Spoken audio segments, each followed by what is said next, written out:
नमस्कार दोस्तों, मेरा नाम है चंद्रजीत मुखर्जी और आप लोग देख रहे हैं डी कोड आईएएस की यूट्यूब क्लासेस। दोस्तों, डी कोड आईएएस में आज हम लोग करने वाले हैं इंडियन पॉलिटी को एकदम स्ट्रक्चर्ड फॉर्मेट में तोड़ कर रखने वाले हैं आपके सामने कि जो यूपीएससी की जो प्रिलिमिनरी एग्ज़ामिनेशन है 2023 की, इस जो मई महीने में होगी आपके सामने, उसके लिए एक बहुत ही संक्षेप सा, बहुत ही छोटा सा एक डॉक्यूमेंट जिसमें सारे इम्पॉर्टेंट एरियाज़ कवर्ड होंगे जो यूपीएससी में पूछे जा सकते हैं इंडियन पॉलिटी से। तो क्विकली एक बार देख लेते हैं कि कौन कौन से टॉपिक्स हैं जो हमने यहाँ पे कवर करनी है। सबसे पहले जो टॉपिक है वो है कॉन्स्टिट्यूशनल हिस्ट्री या कॉन्स्टिट्यूशन का फ्रेमवर्क। ये कॉन्स्टिट्यूशन का फ्रेमवर्क में बेसिकली दो इम्पॉर्टेंट चीज़ें आपको पता होनी चाहिए। सबसे पहली चीज़ ये है कि कॉन्स्टिट्यूशन क्या है, द मीनिंग ऑफ इट, और दूसरी चीज़ पता होनी चाहिए कि इसकी इम्पोर्टेंस क्या है। इम्पोर्टेंस कहीं ना कहीं छुपी हुई है कॉन्स्टिट्यूशनलिज्म में।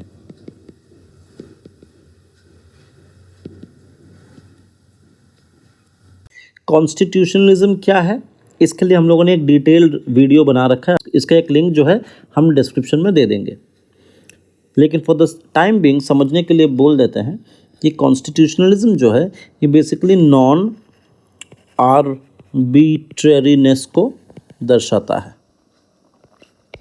तो हमारा कॉन्स्टिट्यूशन जो है ये इंश्योर करता है कि स्टेट गवर्नमेंट और सिटीजन्स के बीच में जो रिलेशनशिप होगी, इस रिलेशनशिप में नॉन आर्बिट्रेरीनेस बरकरार रहे। और इसका पर्पस क्या है ये बता दिया। इसका मीनिंग क्या है? मीनिंग ये है कि कॉन्स्टिट्यूशन एक ऐसा ग्रैंड नॉर्म की तरह है, सबसे बड़ा नॉर्म ग्रैंड नॉर्म की तरह है, जो कि पूरे कॉन्स्टिट्यूशन का फ्रेमवर्क बताता है कि इस ढांचे से हमारा संविधान, इस ढांचे से हमारा जो गवर्नमेंट है वो काम करेगी, कहाँ कहाँ पे पावर्स दिए गए हैं, कितनी पावर दी गई है, ये सब इसके अंदर बताया गया है। अभी हिस्टोरिकल बैकग्राउंड के अंदर आपका दूसरा टॉपिक शुरू हो जाता है। ये करने की आवश्यकता क्या है? देखिए, इसको करने की आवश्यकता ये है कि इससे आपको पता चलेगा कि हमारी हिस्ट्री क्या रही है, क्यों हमें अपने खुद की कॉन्स्टिट्यूशन बनाने की इतनी चाह जागी, क्या क्या वो हिस्टोरिकल सिचुएशंस थी जिसको हम लोगों ने ओवर द टाइम विटनेस किया है और इस कंक्लूजन में पहुंचे कि हमें अपनी खुद की कॉन्स्टिट्यूशन चाहिए। और इन दोनों के कॉन्टेक्स्ट में आपको ये हिस्टोरिकल बैकग्राउंड पता होना चाहिए ताकि हमें हमारे कॉन्स्टिट्यूशन का इवोल्यूशन पता रहे कि किस तरीके से हमारी कॉन्स्टिट्यूशन जो वो इवॉल्व हुई है विथ टाइम। और इसी से पता चलेगा कि हर एक इवोल्यूशन में, हर एक स्टेप में हम लोग इसी कॉन्स्टिट्यूशनलिज्म की तरफ बढ़े हैं, कॉन्स्टिट्यूशनलिज्म की तरफ बढ़ते गए हैं।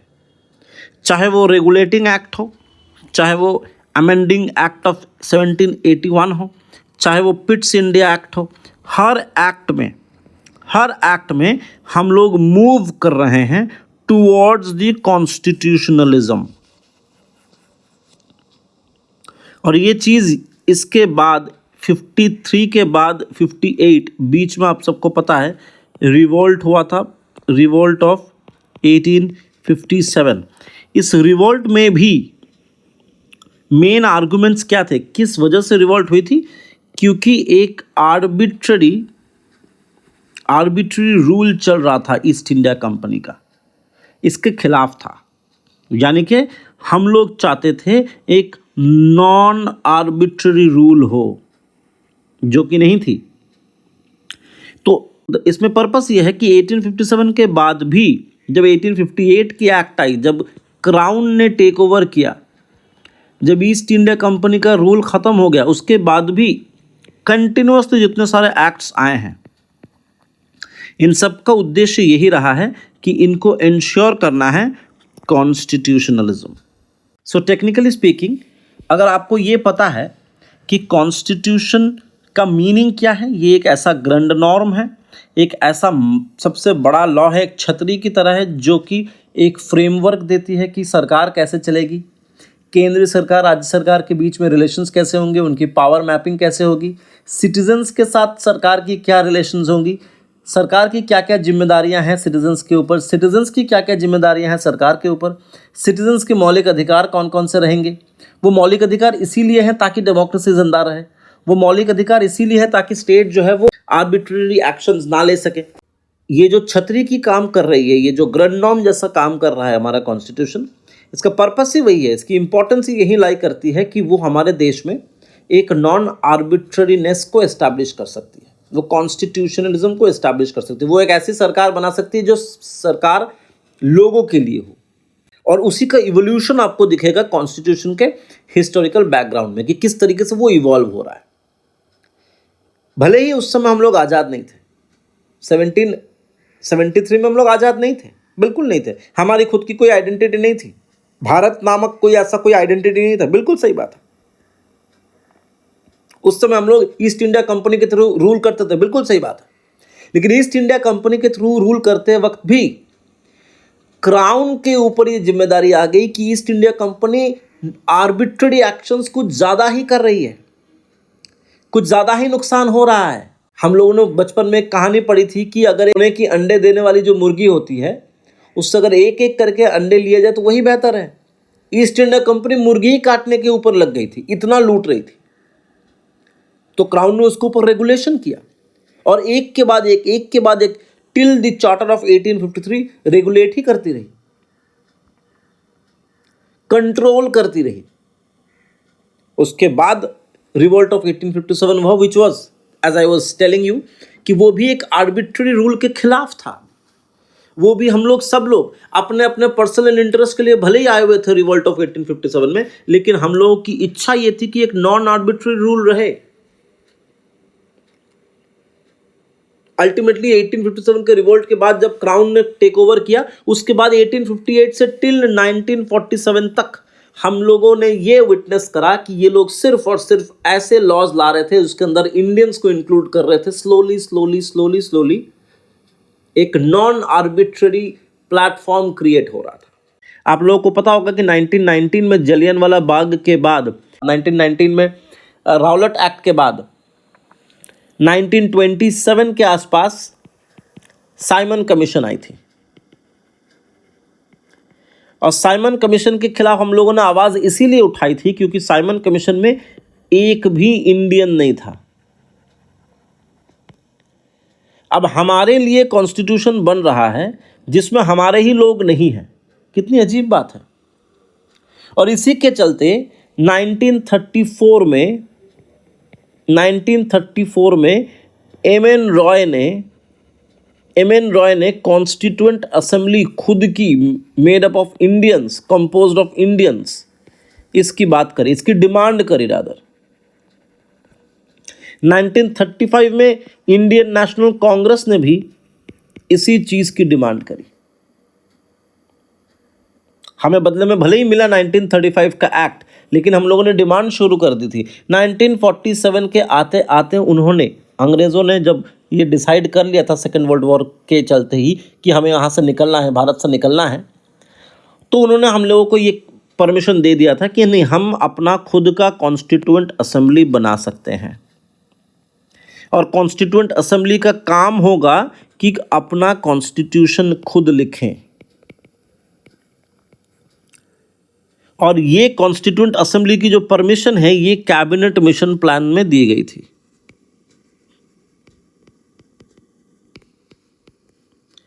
कैबिनेट मिशन प्लान ने भारत के टुकड़े टुकड़े नहीं किए थे। कैबिनेट मिशन प्लान में एक ही कॉन्स्टिट्यूएंट असेंबली की बात करी गई थी। 1947 में दो कॉन्स्टिट्यूएंट असेंबली की बात करी गई, एक भारत की और एक पाकिस्तान की। कॉन्स्टिट्यूएंट असेंबली के बनने के बाद तुरंत ही बहुत सारे क्रोनोलॉजिकल इवेंट्स हुए। मेजर कमिटीज़, माइनर कमिटीज़ बनाई गई। Drafting committee, one of the major committees, B R Ambedkar के द्वारा उसको हेड किया गया। Ultimately drafting committee came up with the constitution. इसका फाइनल ड्राफ्ट।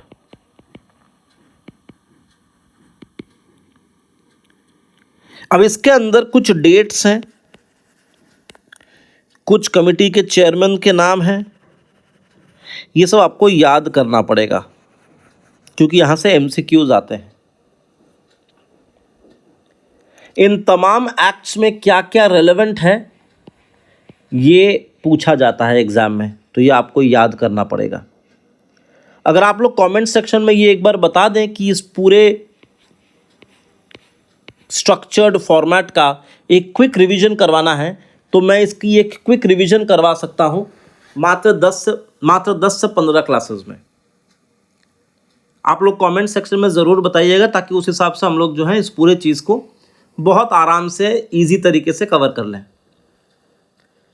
अब इसी क्रोनोलॉजी को समझते हैं। लड़ाइयाँ खूब हो गई, कॉन्स्टिट्यूएंट असेंबली बन गई, बनने के बाद अपनी खुद की कॉन्स्टिट्यूशन भी बन गई। अब इसको पास भी करा दिया गया 26 नवंबर 1949 में। 26 जनवरी 1950 में इसकी इम्प्लीमेंटेशन हो गई। उसके बाद हम लोग स्लोली देखेंगे कि क्या क्या फीचर्स हैं इस कॉन्स्टिट्यूशन के। बना तो लिया कॉन्स्टिट्यूशन, अब इसके अंदर फीचर्स क्या हैं? भाई फीचर्स तो बहुत सारे हैं, तकरीबन 17 फीचर्स हैं। हर एक फीचर से एमसीक्यू बन सकता है और आपको जो इसमें करना है वो ये है कि फीचर्स ही सिर्फ नहीं पढ़ने हैं, बल्कि इनके बीच का इंटरप्ले क्या है, इनके बीच का इंटर रिलेशनशिप क्या है, ये बहुत ज़्यादा ज़रूरी है। एक बार ही आपने ये फीचर वाला टॉपिक को कंप्लीट कर लिया, आपने कंट्रोल में ले लिया, तो इससे ज़्यादा इम्पॉर्टेंट पूरे कॉन्स्टिट्यूशन में कुछ नहीं। This is one of the most important chapters, क्योंकि आगे चल के इन्हीं एक एक फीचर के चैप्टर्स बनेंगे। मैं आपको 2-3 फीचर के एग्जाम्पल देता हूं, यू विल अंडरस्टैंड। जैसे इमरजेंसी प्रोविजन ये एक फीचर है, हमारे पास इमरजेंसी का एक चैप्टर भी है। जैसे रिजिडिटी और फ्लेक्सिबिलिटी को लेकर अमेंडमेंट एक फीचर है, अमेंडमेंट हमारा एक चैप्टर भी है। जैसे parliamentary form of government, presidential form of government, ये सारे हमारे चैप्टर्स हैं। फेडरल सिस्टम, ये हमारा एक चैप्टर है। पार्लियामेंट कैसे काम करता है, स्टेट लेजिस्लेचर कैसे काम करता है, एग्जीक्यूटिव कौन है, लेजिस्लेचर्स कौन है, ये हमारे चैप्टर्स हैं। सेक्युलरिज्म क्या है, ये हमारे चैप्टर्स हैं। Fundamental rights, fundamental duties, directive principle of state policy, सारे फीचर्स भी हैं और इवेंचुअली ये सारे चैप्टर्स भी आएंगे। तो आई होप आपको समझ में आ रहा है कि किस तरीके से चीजें ग्रो कर रही हैं। फीचर्स की जानकारी और उनका इंटरप्ले, एक दूसरे के साथ रिलेशन क्या है, ये बहुत अनिवार्य है। आपके लिए एक क्वेश्चन छोड़ के जाते हैं, अगर आपको समझ आ रहा है तो आप बताइए जरा इस क्वेश्चन का मतलब, आंसर क्या हो सकता है। अगर हम कह रहे हैं फेडरलिज्म के साथ फंडामेंटल राइट्स का क्या रिलेशन है?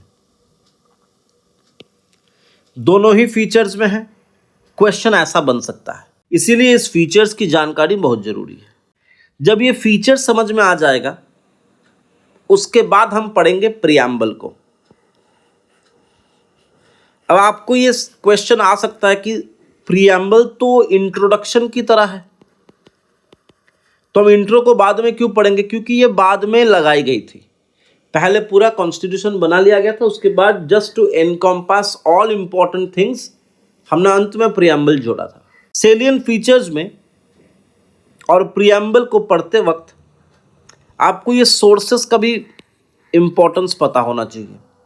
सोर्सेस से मेरा मतलब ये है कि हमारा कॉन्स्टिट्यूशन हमने खुद अकेले नहीं बनाया, हमारा कॉन्स्टिट्यूशन ड्राफ्टिंग कमेटी ने बनाई और ड्राफ्टिंग कमेटी ने बहुत सारे कॉन्स्टिट्यूशंस का मुआयना किया, बहुत सारे कॉन्स्टिट्यूशंस को they have gone through it.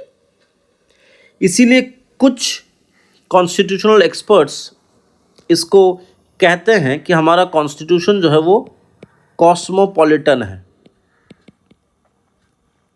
कुछ कहते हैं कि ये कॉपीड है, कुछ कहते हैं ये ओरिजिनल नहीं है। ये लोग क्रिटिसाइज करते हैं।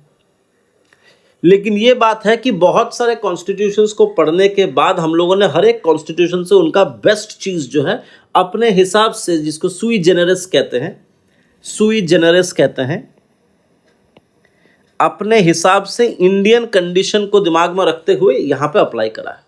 तो हमने यूके से क्या लिया है, हमने यूएस से क्या लिया है, साउथ अफ्रीका से क्या लिया है, कनाडा से क्या लिया है, जापान से क्या लिया है, रशिया से क्या लिया है, या यूएसआर से क्या लिया है, जर्मनी से क्या लिया है, ये सारी चीज़ें एक लिस्ट में दी जाती हैं। आपको इसको याद करना पड़ेगा। प्रियम्बल के साथ यह है कि प्रियम्बल क्या, इसका पर्पस है, इसका मीनिंग क्या है पता होना चाहिए आपको, इसका पर्पस क्या है पता होना चाहिए आपको, और इसका स्टेटस क्या है, क्या ये इंडियन कॉन्स्टिट्यूशन का पार्ट है कि नहीं है, ये कहाँ काम आता है। ठीक है, प्रियम्बल हमारे देश की आइडेंटिटी भी है और हमारे देश की आइडेंटिटी के साथ साथ हमारे ऑब्जेक्टिव्स भी हैं कि हमें क्या चाहिए। फॉर एग्जाम्पल प्रियम्बल के कुछ की वर्ड्स आप देख लीजिए, ये इंडिया की आइडेंटिटी बताते हैं। ये सारे चीज़ें इंडिया की आइडेंटिटी क्या है, India is a sovereign country, India is a socialist country, India is a secular democratic and Republic country. ये हमारे देश की आइडेंटिटीज हैं, ये हमारे देश की आइडेंटिटी है। ऑब्जेक्टिव क्या हो हमारे देश की, हमारे देश के ऑब्जेक्टिव भी है कि हमें जस्टिस इंश्योर करना है, हमें लिबर्टी, इक्वालिटी, फ्रेटर्निटी इसको इंश्योर करना है। तो ऑब्जेक्टिव्स, एम्स एंड आइडेंटिटी ये लिखा हुआ है हमारे प्रियम्बल में। जैसे ही कोई दूसरे देश का आदमी भारत के बारे में जानना चाहेगा, प्रियम्बल पढ़ के समझ सकता है सब कि ये क्या है, कैसा देश है, कौन से प्रिंसिपल्स को ये इंपॉर्टेंस देता है, किसको नहीं देता है। क्या इंडिया का, इंडियन कॉन्स्टिट्यूशन का पार्ट है प्रियम्बल? बिल्कुल हाँ। इसमें आपको बेरूबारी केस पढ़ना पड़ेगा जिसमें कहा गया था कि ये पार्ट नहीं है। इवेंचुअली केशव नंदा भारती केस में बताया गया था it is a integral part of the constitution. ये दोनों केसेस सफिशिएंट है प्रीलिम्स पॉइंट ऑफ व्यू से। इसके बाद अगर हम थोड़ा आगे बढ़ते हैं तो यूनियन एंड इट्स टेरिटरी, ये आपको पढ़ना पड़ेगा कि देखिए अब हम लोग आज़ादी, देखिए एक सीरीज में बनती है कहानी, कहानी जो एक सीरीज में बनती है। पहले हम लोग आज़ाद हुए, इंडिपेंडेंस हुए, इंडिपेंडेंट के बाद हम लोगों को अब क्या करना पड़ेगा, अब हमें करना पड़ेगा वी नीड टू फॉर्म और we need to build a nation. Nation build करने के लिए कुछ बेसिक प्रिंसिपल्स चाहिए होंगे, वो हमें प्रियम्बल से मिल चुका है। कुछ ऑब्जेक्टिव्स या एम्स चाहिए होंगे, वो भी प्रियम्बल में है। अच्छा अब तो बन गया, लेकिन अब कैसे बनाएंगे उस नेशन को, कैसे बिल्ड करेंगे नेशन को? क्या नेशन में यूनियन को ऊपर रखा जाएगा, स्टेट्स को उनके नीचे रखा जाएगा? अरेंजमेंट क्या होगी?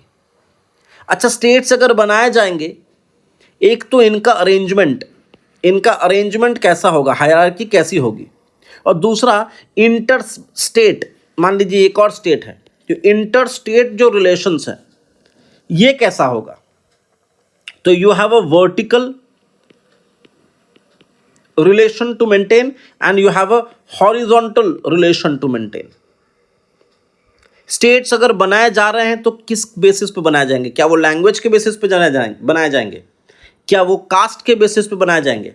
क्या वो रिलीजन के बेसिस पे बनाए जाएंगे? These were the questions and all these questions have been dealt by different committees. जैसे धर कमेटी आई थी, जेपीवी कमेटी आई थी, फजल अली कमेटी ने फाइनली ये डिसाइड किया कि हम लोग लैंग्वेज के बेसिस पे बनाएंगे, लेकिन वन लैंग्वेज ओनली ऐसा नहीं होगा।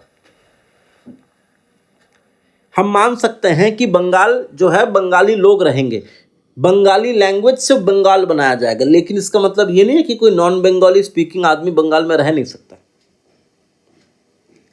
सिमिलरली नए नए स्टेट्स बनाए जाएंगे। किस किस्म से स्टेट्स होंगे? क्या वो हमारे एग्जिस्टिंग स्टेट्स होंगे? क्या एक ही एग्जिस्टिंग स्टेट को दो हिस्सों में तोड़कर बनाया जा सकता है? तो बाहरी स्टेट्स को कैसे इंक्लूड करेंगे?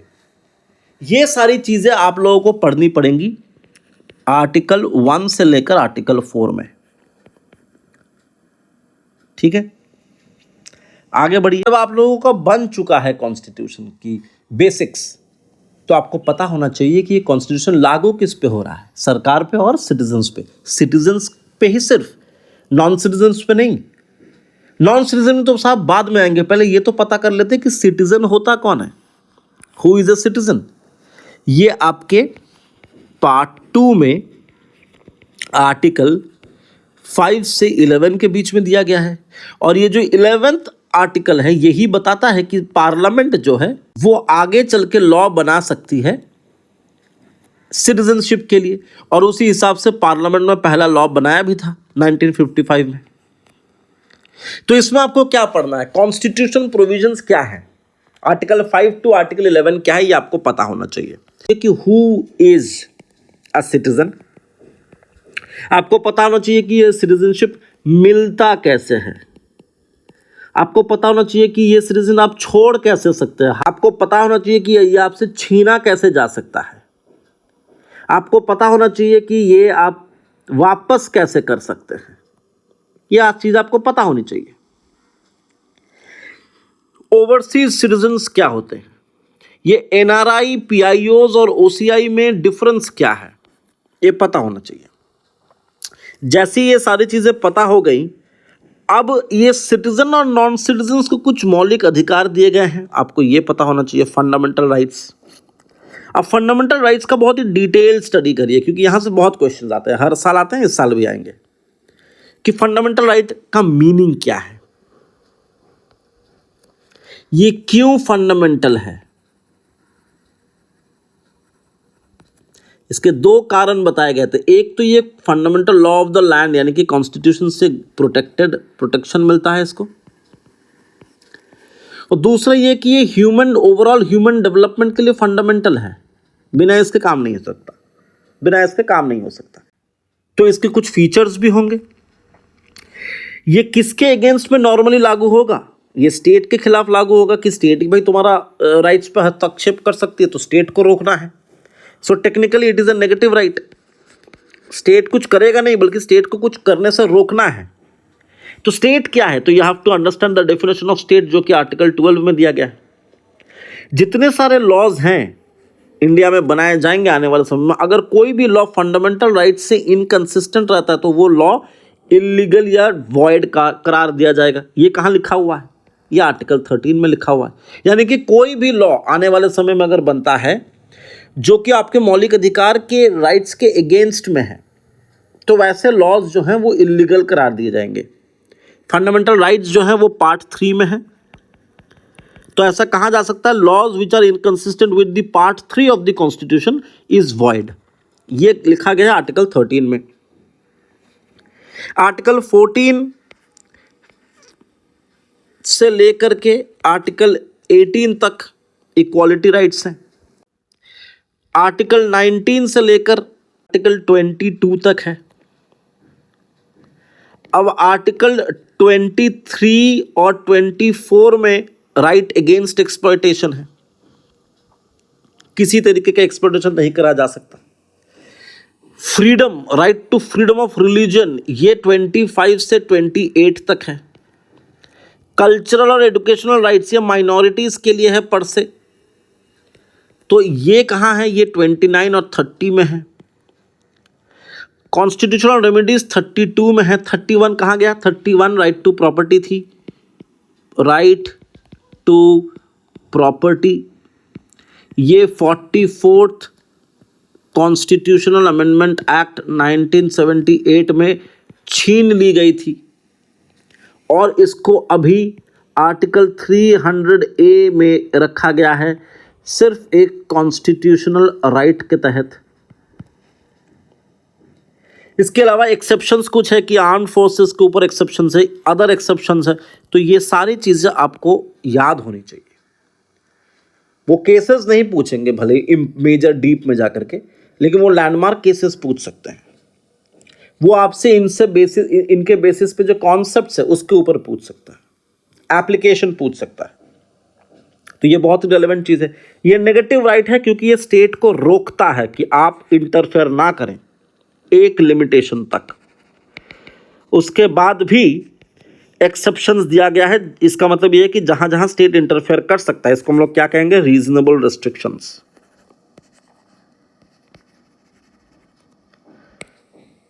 अब ये जो डीपीएसपी है, directive principle of state policy, यहां पे लिखा गया है कि स्टेट को क्या क्या करना चाहिए। So this is basically positive rights. ये पॉजिटिव नेचर का है कि स्टेट को क्या क्या करना चाहिए। यहां पे क्या लिखा हुआ है, फंडामेंटल राइट में क्या क्या नहीं करना है। और ड्यूटीज में भी ये है कि सिटीजन्स को सिर्फ राइट्स भोग करने का अधिकार नहीं है, बल्कि कुछ करना भी तो पड़ेगा उसके लिए। तो व्हाट आर द ड्यूटीज, ये जो है ये 42nd अमेंडमेंट में ऐड की गई थी। ये ओरिजिनल पार्ट नहीं है। तो ये पार्ट 4 में है और ये पार्ट 4A में ऐड करी गई है। इसमें कुछ 11 ड्यूटीज हैं। इन ड्यूटीज का पालन करना अनिवार्य है। हालांकि ये डीपीएसपी और एफडी ये दोनों ही आप कोर्ट में नहीं ले जा सकते तुरंत। तो बेसिकली ये लोग दोनों ही नॉन जस्टिशिएबल हैं, लेकिन इसकी एप्लीकेशन कराई जा सकती है थ्रू लॉज। लॉ बनाकर इनकी एप्लीकेशन करवाई जा सकती है।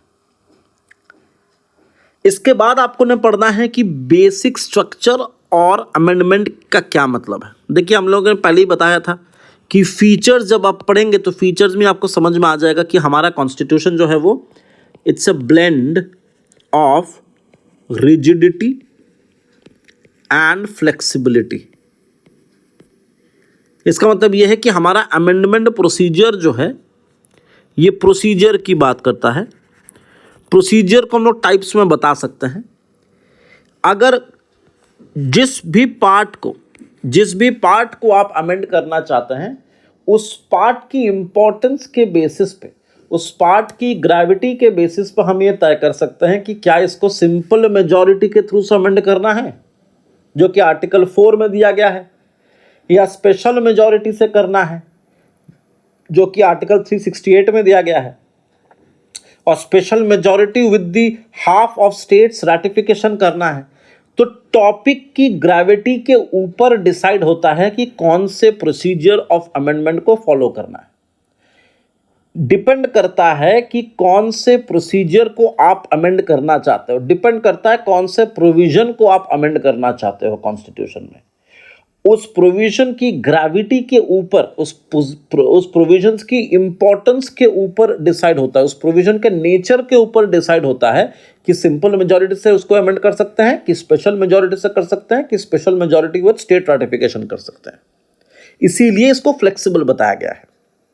लेकिन ऐसा कोई भी तरीका नहीं है अमेंड करने का जिससे बेसिक स्ट्रक्चर में परिवर्तन आ जाए। बेसिक स्ट्रक्चर क्या है? बेसिकली बेसिक स्ट्रक्चर के एलिमेंट्स कुछ ऐसे हैं कि हमारे जो कॉन्स्टिट्यूशन की जो फिलॉसफी है, इसके अगेंस्ट नहीं जानी चाहिए कोई भी अमेंडमेंट। जजमेंट के थ्रू से भी ये इवॉल्व हुआ है। ये कॉन्स्टिट्यूशन का पार्ट ऑटोमेटिकली कोई प्रोविजन में नहीं है, इसीलिए बेहतर ये होगा हम लोग बेसिक फीचर्स कहें।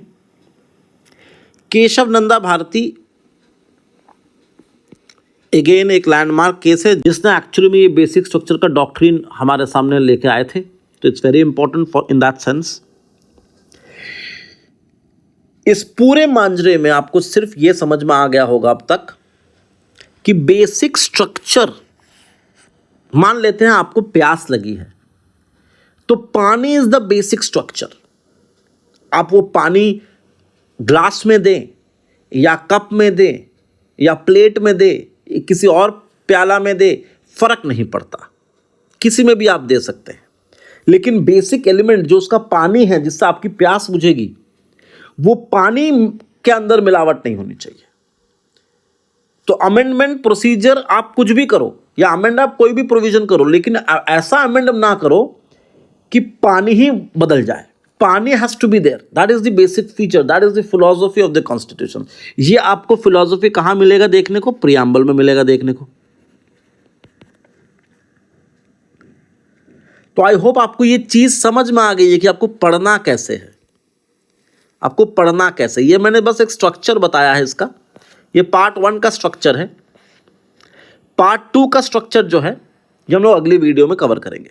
अगर आपको ये अच्छा लग रहा है, ये कोई फायदे का लग रहा है, तो प्लीज़ इसको सब्सक्राइब करें चैनल को, और कमेंट सेक्शन में बताइए कि और किस किस टॉपिक्स पे या सब्जेक्ट्स पे आपको इस तरीके के समरी डिस्कशंस चाहिए before we come up with our main optional subjects, that is political science and law. Thank you so much. Jai Hind.